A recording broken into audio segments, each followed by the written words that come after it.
පුරුෂ සමාජභාවය සමාජයේ තියෙන්න ඕනේ අදට මානසික හැඟීමකින් සමබරව කියලයි හොඳින් සංවිධානය වෙලා තිබුණා. ඇත්තටම මමත් අද කාන්තාව කියන්නේ කවුද කියලා කියවීමක් ගත්තා. අවබෝධයක් ගත්තා. මගේ හැකියාවන් මටත් අඳුර ගන්න පුළුවන් වුණා. බාධාවන් ජය ගන්න ඕනි කියන එක හැඟීම මට ආවා. ඒ වගේම සමාජය වෙනුවෙන් කාන්තාවකට කරන්න පුළුවන් දේ කොහොමයි කියලා අද මම තේරුම් ගත්තා. Truly gender equal world to me would look like one that is safe, and I also think a very gender equal world to me would also be free of stereotypes that hold us back emotionally, mentally. I think we can all start by trying to unlearn the stereotypes that we have learned from our childhood that we now unknowingly or knowingly sort of incorporate into our daily life, whether it's at work, whether it's with our friends. And also, I think speaking up is a big part of it. If you see someone doing something that might be pushing a certain gender to a side, or maybe discriminating against them, I think if someone on the outside can speak up, it really helps the person who is being oppressed. 2025 also marks 30 years since 189 countries, including Sri Lanka, came together at the 4th World Conference on Women to adopt the Beijing Declaration and Platform for Action. For the first time, brought in the concept that women's rights are human rights.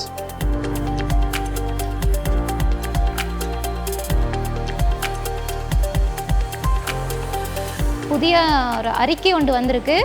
இளம் தாய்மார்களோட எண்ணிக்கை அதிகம், அதாவது 18 வயதுக்கும் கீழ்ப்பட்ட தாய்மார்கள் உருவாகிக்கிட்டு வராங்க. அதுக்கு காரணம் பிள்ளைகளுக்கு சரியான ஒரு விழிப்புணர்வு இல்லை. ஒரு அன்பு எங்கே கிடைக்குதோ அது சரியான அன்பா பிழையான அன்பான்னு தெரியலை. அந்த அன்பை நாடி போகிறாங்க. இப்போ நாடி போகும்போது அவங்களோட வாழ்க்கையை அந்த இடத்துல தொலைக்கிறாங்க. அப்போ அதெல்லாத்தையும் பிள்ளைகளுக்கு சொல்லி கொடுக்கக்கூடிய ஒரு விழிப்புணர்வை கொடுக்கக்கூடிய ஒரு செயற்திட்டமாக ஒரு எக்ஸிபிஷனாக இதை நான் பார்க்குறேன்.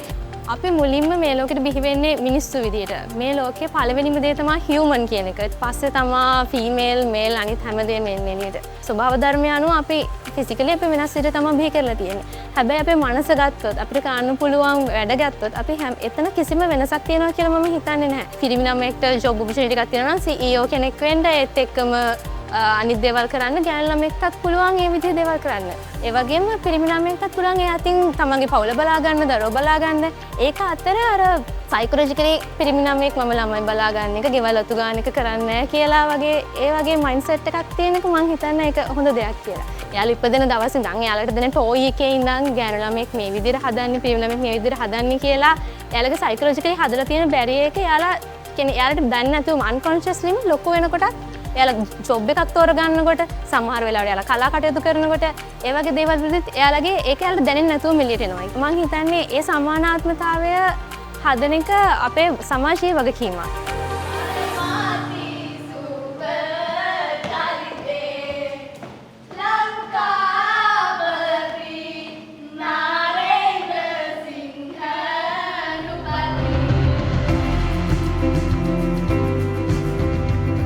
සමානාත්මතාවය කියන එක කාන්තා පුරුෂ දෙපක්ෂ ඒක ඉතාම වැදගත් දෙයක්. මොකද කාන්තාවටත් පුරුෂයාට වගේම ඉගෙන ගන්න තියෙන අවස්ථාව හම්බ වෙනවා නම් හොඳයි කියලා. ඉගෙන ගන්න අවස්ථාව, නිදහස, ආස දේවල් කරන්න පුළුවන්කම, ඕන තැනකට බය නැතුව යන්න පුළුවන් විදිහට ආරක්ෂාවක් ඇතුව මානසික නිදහසක් ඇතුව ජීවත් වෙන්න පුළුවන් අවස්ථාවක් තියෙනවා.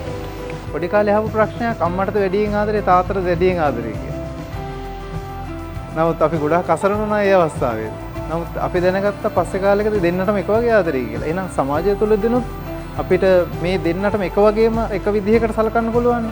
එක වගේ තැනකින් අපිට දකින්න පුළුවන් නම්, එක කෝණයක් හදන්න පුළුවන් නම් ඒක වටිනවා කියලා මම මෙතෙදි දැක්කා. කුඩා කාලේ ඉඳන් මේකට හුරු වෙනවා නම් කාන්තාවක් අපි වැඩ බෙදලා තියෙනවා, පාට බෙදලා තියෙනවා. මේවා පිරිමින්ට, මේවා කාන්තාවන්ට කියලා. නමුත් ඒක අර ගතානුගතික වගේ සාම්ප්‍රදායික මට්ටමේ දේවල්. නමුත් ඊට එහා ගිය ලෝකයක් තියෙනවා කියලා ළමයින්ට පෙන්වන්න පුළුවන් හොඳම තැන අධ්‍යාපනය හරහා විවර වෙනවා කියලා මම දකිනවා.